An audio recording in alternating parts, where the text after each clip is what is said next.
What's good? What's good? Hoping my mic sounding all right.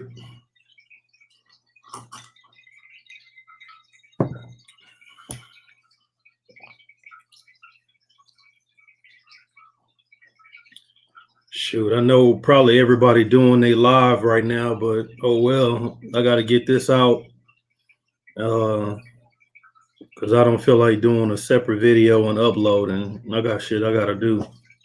So hopefully y'all can plug in while I'm live, or y'all gonna have to catch it in the archives. However you want to do it, I appreciate the support. Either way, though, appreciate y'all for plugging in. Anyway, it's your boy Ashy Knuckles representing that mandatory defense boxing. You know what I'm saying? On Facebook, come out fighting. MandatoryDefense.com. That's where you'll get all the latest in the boxing updates, press releases, and the recent happenings in the sport of boxing. Follow your boy, interviews, I posted on YouTube, but make sure y'all plug in with MandatoryDefense.com. It's the rebirth, you know what I'm saying? 2019. Ashley Knuckles is back on the scene, back on the fight scene, hitting these fights, providing these breakdowns. Nothing but straight fire, you know what I'm saying? Doing it how I do it. And if anybody think they can do it better, I'm here. We can debate. It don't matter. I ain't never ran from not one fade. Point blank, period. And as you can see, still fooling with that alcohol. I never learned my damn lesson, but oh well. Y'all gonna have to pray for me, man, until I get that in order, man. Like they said on the movie Life, man, I just can't get right. So y'all can start calling me Can't Get Right instead of Ashy Knuckles. When y'all look on that screen, it ain't gonna say Ashy Knuckles no more. It's gonna say Can't Get Right, because it's just what it is. So but I just got through watching the fight. It was live, you know what I'm saying? Man, there's so much to talk about in terms of what Team Yarde did wrong.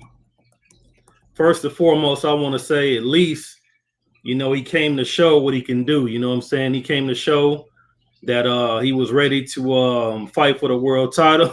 Miss Boxing, hey, sweetie, she said I can't get right either. All right, I'm in good company then. You know what I'm saying? Because I don't know what I'm going to do. You know what I'm saying? Quite honestly. I need to stop because, well, at least we're white with that white alcohol, That white alcohol make me act out. That brown, I be chilling. I don't know. I need to leave that white alone. But it is what it is, you know what I'm saying? But anyway, the fight, man. First and foremost, I want to give credit to Team Kovalev for a successful title defense, number one. They went in there with a guy who was very young, who did not know what it was like to suffer a defeat in the professional game. He was on the way up, and they knew that a potential win over Kovalev will represent something very major in the sport of boxing, in particular in the light heavyweight division. And they prepared for him. Even though the fight was in Russia, they prepared for him as if they were the challenger. So props for that. Everybody knew going in. And I like to believe I broke down quite well, and many others, especially in the LDBC, that the biggest weakness to Kovalev is that he's tender in the midsection. You know what I'm saying? He don't like it in the body. Andre Ward provided an excellent blueprint on how to break this guy down there, break this guy down in the midsection. And you know what? Basically beat the fight out of him. And that blueprint still holds true. But the inexperience of Team Yarde led them to believe that they didn't need to build a game plan based on that blueprint, because when the fight started from round one to the middle of the fight, they weren't making an attempt to make the body their primary target in terms of mounting offense with the sustained body attack. Anthony Yarde fought the fight that he usually fights. He tries to be very elusive, tries to use the shoulder roll. You seldomly see guys around the light heavyweight division or higher try to use that particular defense. I mean, he's not bad at it. Obviously, he's gotten this far with it. Being of the fact he wasn't a highly touted guy in the amateur, he has a very limited amateur career, but he was undefeated. And, this was his first shot at a world title. So he was fairly successful with it. We already know about his attributes. He had the hand speed, he had the big power. So he had everything to gain in this fight. But like I said before, he came out there fighting his normal fight, which I can't blame him for fighting his normal fight, but you got to you got to see what's on the tape, man.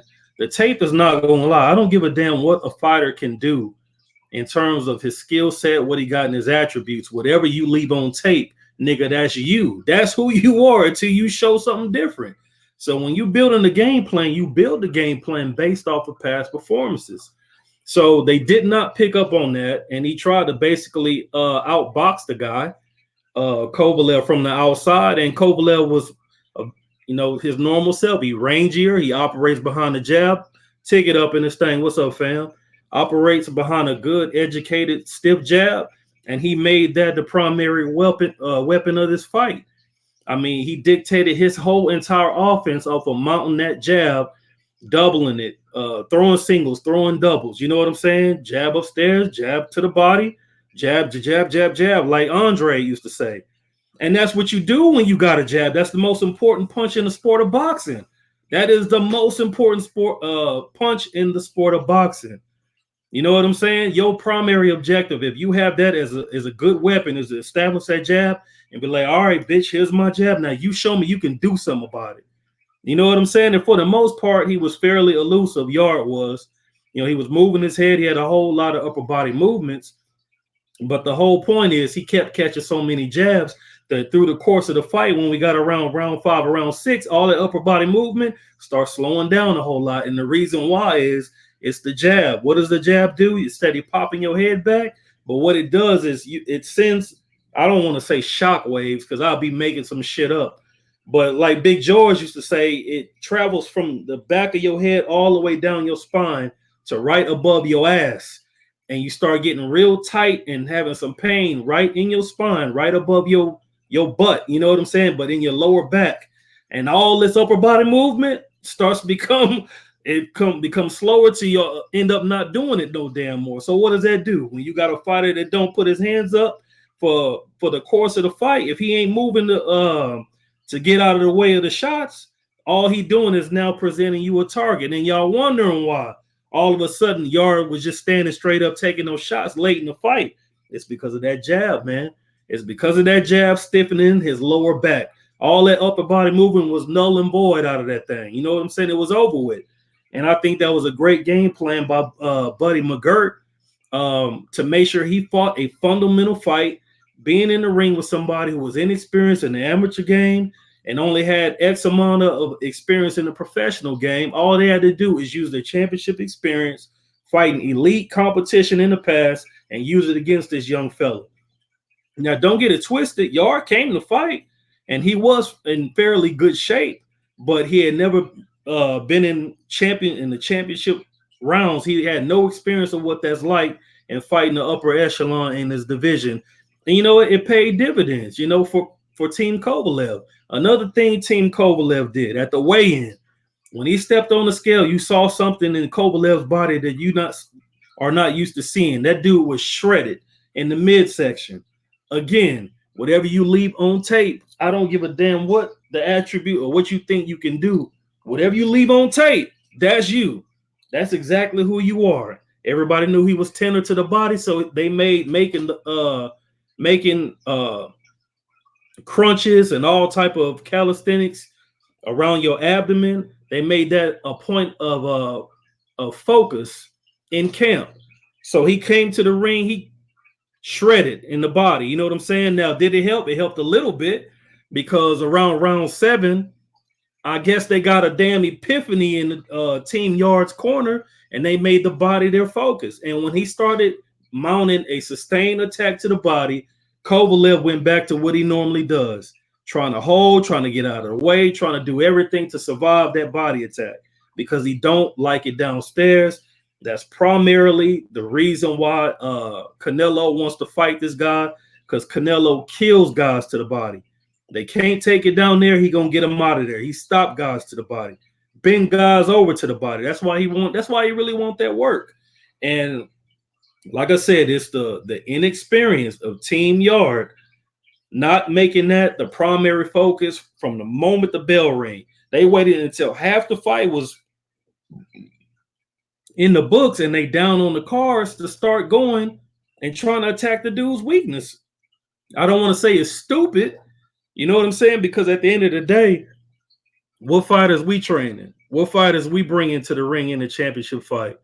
What fighters are coming to the ring corner and then we coming on the apron with the end swell in the water, giving instructions. Hindsight being 2020, you know what I'm saying? It's easy to say things when we doing this right here. Like I say before, when we doing that right there, it's easy to say all this. But like I said, it's the lack of experience. So he gonna learn from this, and maybe he'll get some things together. It was also in all the reports, and you know, many channels in the LDBC brought it out that he don't even like sparring, which it wasn't like, to me, that's not new, because I said before in some of the UK camps that I've seen in the past, they'll spar and they won't even hit each other in the head. It'll be just all body shots. They do things a little bit differently in the UK.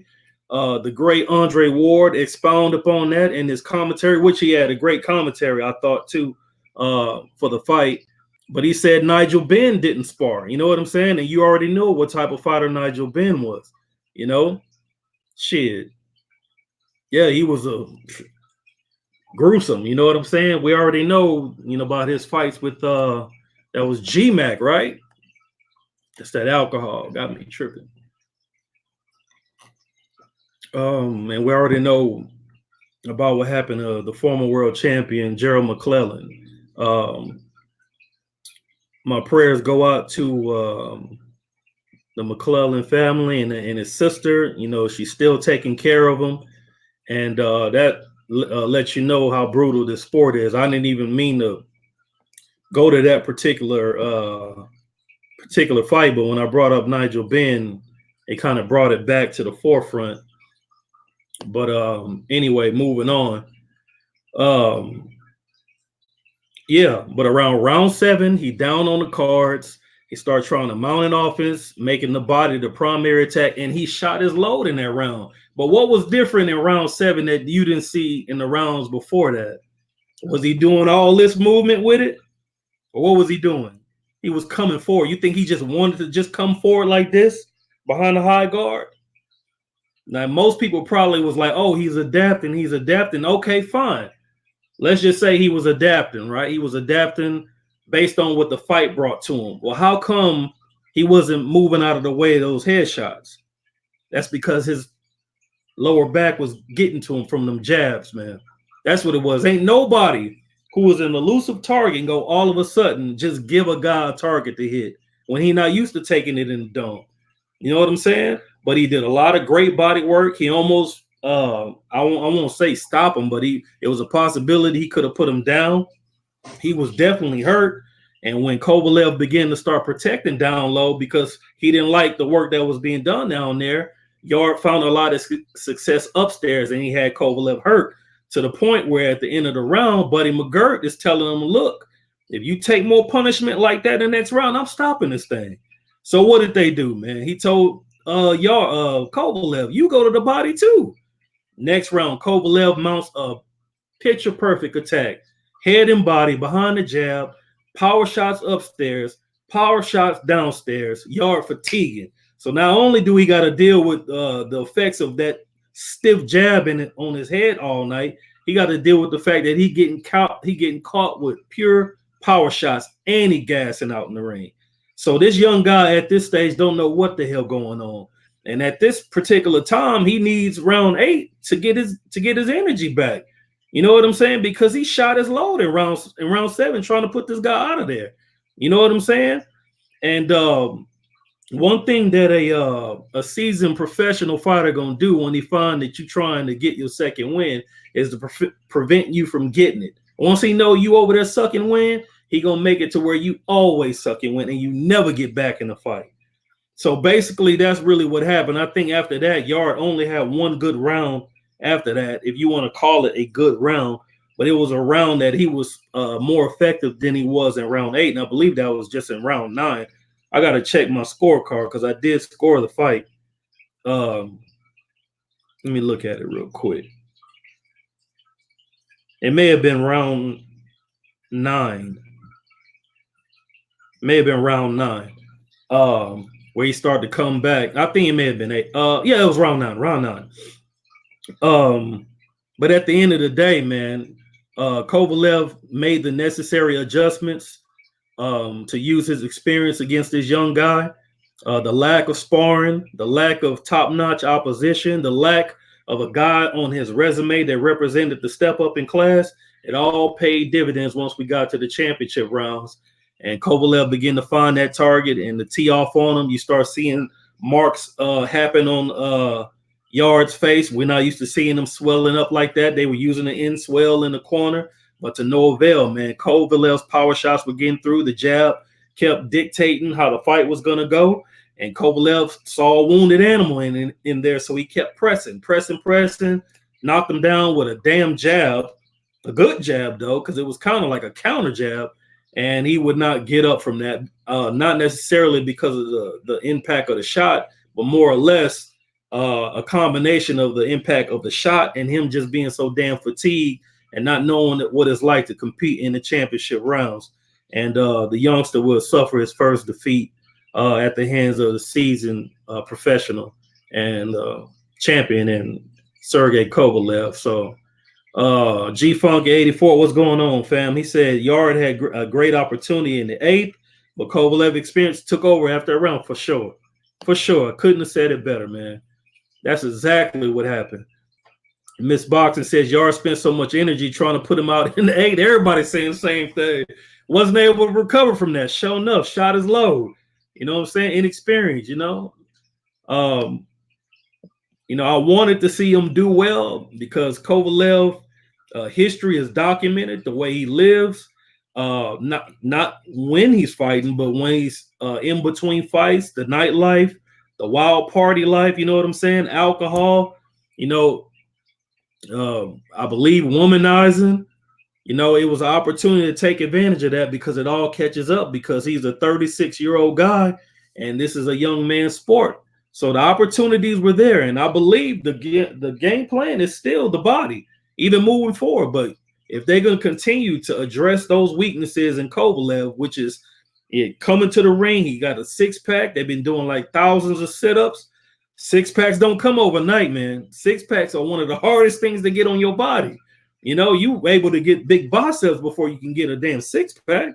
You know what I'm saying? So they put the work in. They really put the work in because he gonna need it fighting Canelo, assuming that Canelo can take his power up to 75, which remains to be seen. And still, it remains to be seen if Canelo doesn't fade in a fight that's 15 pounds higher than where he just last had his fight. So that's a pretty competitive fight right there.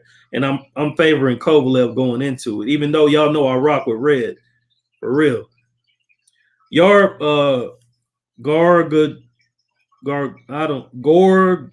can't say that. The G. Guga. Oh, sorry, man. Or ma'am. Yarde pretty much gassed out after round 8. He spent all his energy in that round. First show. Yarde impressed me with his performance tonight. He could be a major player at light heavyweight. I'm sure is what G Funky mean. I think so too.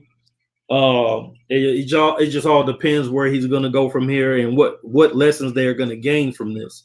Watching the videos from the interviews, from what they were saying, that they gained a lot by watching Roger Mayweather and Floyd do the hand pads, the mitts. Do the mitts, and just watching what they do in the Mayweather camp, which is all good, fun, and dandy. But That's not what makes you a world-class fighter, just watching Mayweather. That's only part of the recipe. You know what I'm saying? You know, number one, you got to get yourself in tip-top shape. You got to live a fighter's life. You got to keep the impurities out of you. You got to bring in top-notch guys that's going to push you to the limit. That means sparring. You know what I'm saying? Mayweather brought in champions to spar. You know, he brought in like former world champions. But once you win a world title, you can be addressed as champ for the rest of your life. That's the way it's been in this sport since I was a kid. So even though you weren't currently the champ, you're still champ because you won a world title. You know what I'm saying? But without the sparring and y'all just working on hand drills and stuff like that, which do help your timing, when you get in the championship rounds, that's where that sparring comes in. And that's where Timothy Bradley noted in his commentary tonight, which he was telling the truth. Because if you bring in the right sparring, they're going to bring you in that water when you're in camp. They're going to push you all the way to the limit. And it's because you didn't spend that time going all those rounds in camp.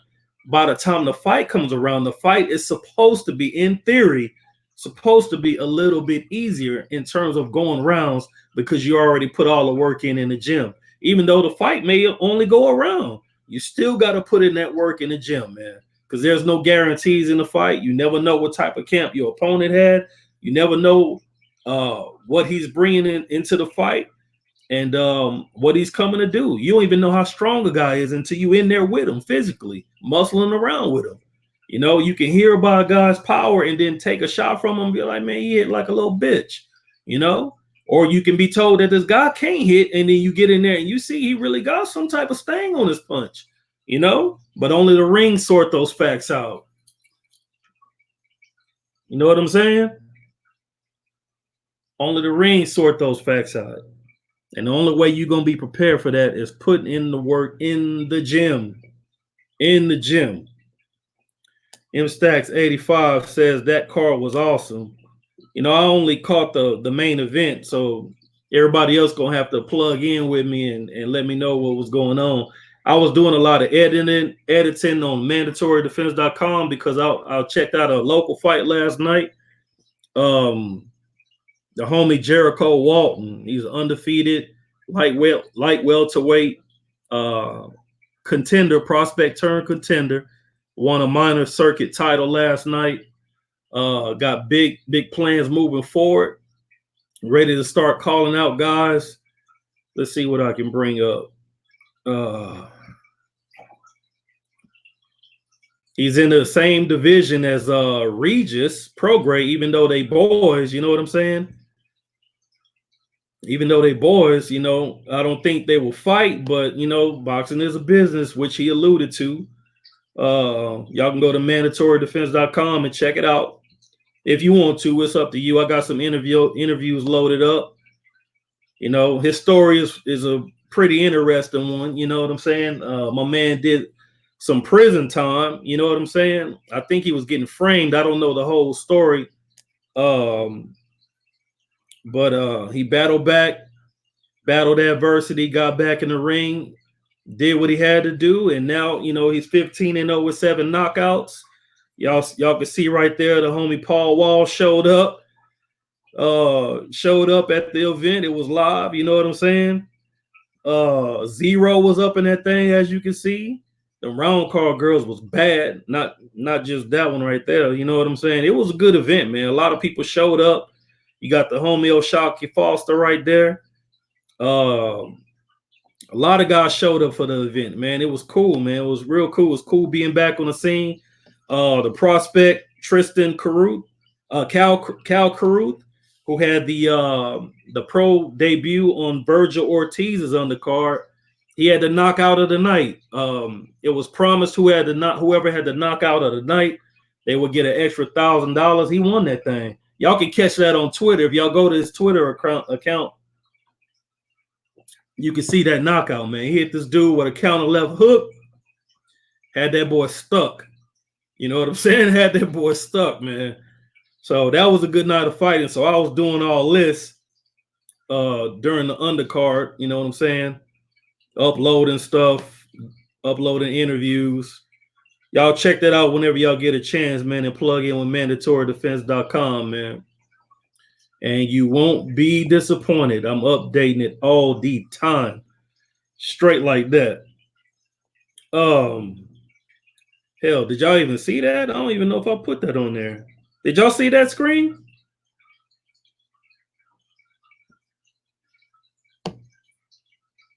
Yeah, y'all should have saw that.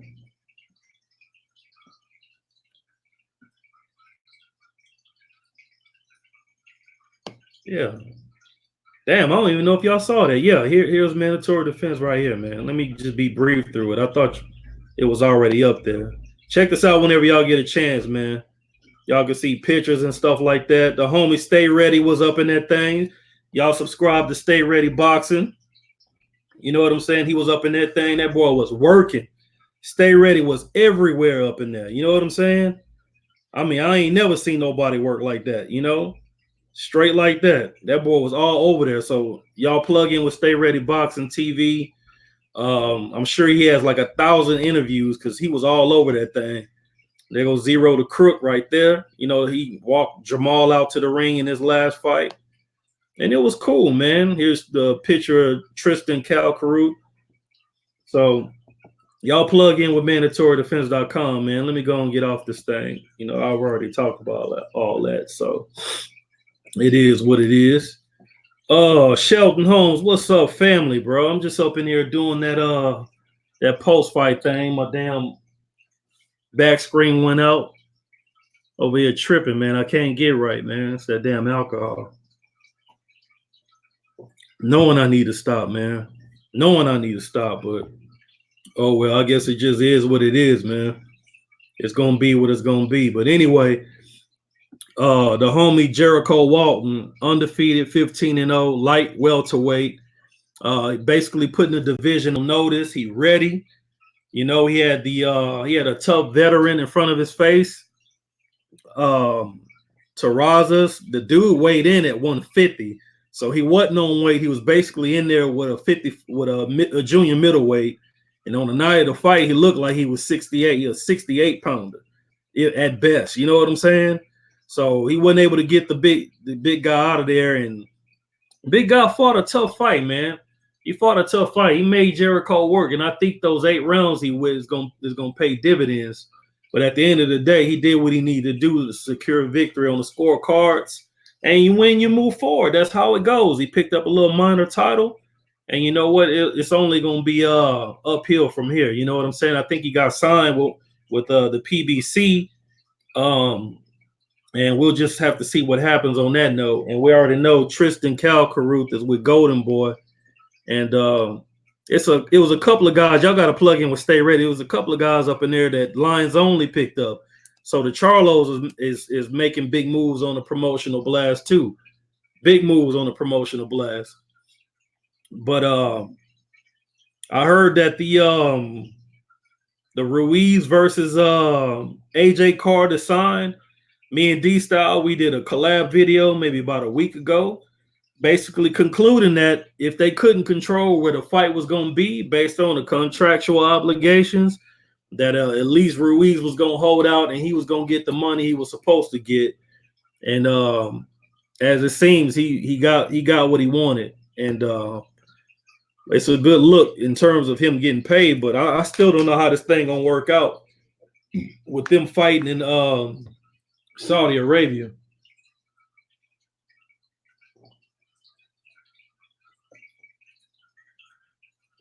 At the end of the day, Big Boy need to go ahead and get his ass in camp and quit playing. Quit playing games. You know what I'm saying? AJ talking real greasy. He not giving that boy his card. But AJ has been training. Ruiz out there living his best life. Now, I did the video from the early morning stream talking about the rematch. And I'm not really worried about Ruiz not being in the gym as of yet. But the fight signed now, so you got to know that camp is soon, and he need to get on up in there. It's not like he got to make weight. You know, it's different at the lower weights. You really have to be worried when it's at the lower weights because they got to step on that scale and hit a certain number. At heavyweight, all you got to do is weigh in over 200 pounds, and we got to fight. And if you can go 12, 13, 14 rounds in camp, shouldn't be no problem on fight night. That's the heavyweight division. It ain't like all the other divisions, so you don't have to worry about what those guys got to worry about. You know, being dehydrated, depleted of vitamins. You know what I'm saying? Needing the IV. No, you ain't got to worry about that stuff at heavyweight. It's heavyweight boxing. It's not like the other weights. That's what people are forgetting to clue you in on when they doing these videos for whatever reason. But at the end of the day, the ring is going to sort those facts out. And as it is, we don't know if AJ's worked on those deficiencies he had in camp. But camp is really just beginning, and we'll just have to see what news comes out in terms of who they brought in for sparring, if they sparring over there in the UK, and how well prepared he's going to be in the rematch. Peter Fury did a video talking about the keys to victory for Anthony Joshua, and I totally agree with him. If he will be able to utilize that or not, we'll just have to see, man. You know, right now, I think he praying to the gods to see if he can get favor with them. You know what I'm saying? And maybe that could help him in the rematch. So we'll just have to see on that note. But anyway, good fight by Team Kovalev. The champions are fighting, as you already know. Beterbiev and Gusic, I think his name is Goose. I can't never say his name right. They'll be unifying. I'm not sure what Bivol has on the horizon, but him and Kovalev could probably do something. Kovalev against any of the other champions is an uphill battle, but as long as he got an eraser, he is a live dog in that fight, in those fights. But the bad part about it for Kovalev is that all the champions can fight. So you got Gusic. I'm sure I'm saying his name wrong. He's the one that damn near put Adonis Stevenson in a vegetative state. So that ought to tell you something about his power. We know Beterbiev got stones in his hands, and we know Bivol can punch. So the Eastern Europeans is absolutely killing it at 175 pounds. And they're fighting each other. So let's see who emerges as the undisputed champ at that weight, if they're going to continue upon that path. If they do, that's great for boxing. That's great for you and I. And shit, I'm loving it. Why you bullshitting? Anyway, man, y'all make sure y'all go buy Mandatory Defense every day, every other day. It's getting updated all the time. Go by Facebook. All the description should be in. You know what? It may not even be in the description, but I don't know. Go by Facebook.com. If you watch this, go by Facebook.com. Come Out Fighting and just like the damn page. You ain't even got to plug in with your boy over there. Who cares? Just like that mug. You know what I'm saying? Hit the like button. Hit the bell icon. Whenever I go live, you in that thing. I'm gonna start linking up with a lot of the guys who do videos, so we can start doubling up on these videos. It'll be both of us just chopping it up, so y'all won't just get the monotony of me running my mouth all the time. Even though I'm giving you that good, you know, a lot of people don't really know it because, you know, I'm not coming with no gimmicks. You know what I'm saying? Ain't no frills over here. You getting straight boxing all the time with that Southern perspective. Numb tom bot, like the boy 78 be trying to say. They gonna convert 78 into a Southsider just yet. You just mark my words. He gonna turn into a honorary Southsider. So when he come to Texas, he gonna blend right in. No, I'm talking about. That's how you say it. Or when he said, with your goof ass, that's how we say that shit. With your puss ass. That's how we say it in the South, 78. If you plug in with me and check the video out, we're gonna turn you into a Southsider yet, bro. No, I'm talking about. Anyway, man, appreciate y'all for plugging in with your boy Ashy Knuckles. That's all I got. Hit the like button, the bell icon, especially if this is your first time plugging in. Go to Mandatory Defense. Check it out. Go to Facebook.com/Come Out Fighting. If you want to donate to the channel, it'll be PayPal at Ashy Knuckles Boxing. I'll make sure I'll put all that stuff in the description box in a minute. And any amount counts. a nickel, a dime, a quarter, a dollar, whatever you got that you think that'll help you bow out to maintain all these methods of bringing content to you. It'll help me out, especially as I continue to build my squad all across America. You know what I'm saying? We're gonna try to hit it hard, steady building the squad up. So plug in with your boy. Miss Boxer gave me the 2 thumbs up. Yeah, 2 thumbs up to you, cutie. Yeah, that avatar tell me a whole lot, sweetheart. For real, that. Anyway, it's your boy Ashy Knuckles. Shout out to the LDBC. I'm gonna plug in with y'all, man. Thanks for chopping it up with me, man. Till the next time. Matter of fact, Darwin Price will be fighting tonight. So if none of the fellas plug in with y'all on the live blast, I'll come back, or we'll just have to see what happens. It may be tomorrow. You know what I'm saying? Because as y'all can see, I'm already on that Ignitol. And I don't know how long I can survive, you know what I'm saying, before I'm either going to act out or I'm going to fall asleep. But, man, pray for me, man. Ashy Knuckles don't know how to get right, bro. I don't know. To do something, man. Write in a journal or some shit. Anyway, man. All right, I'm out this thing, man.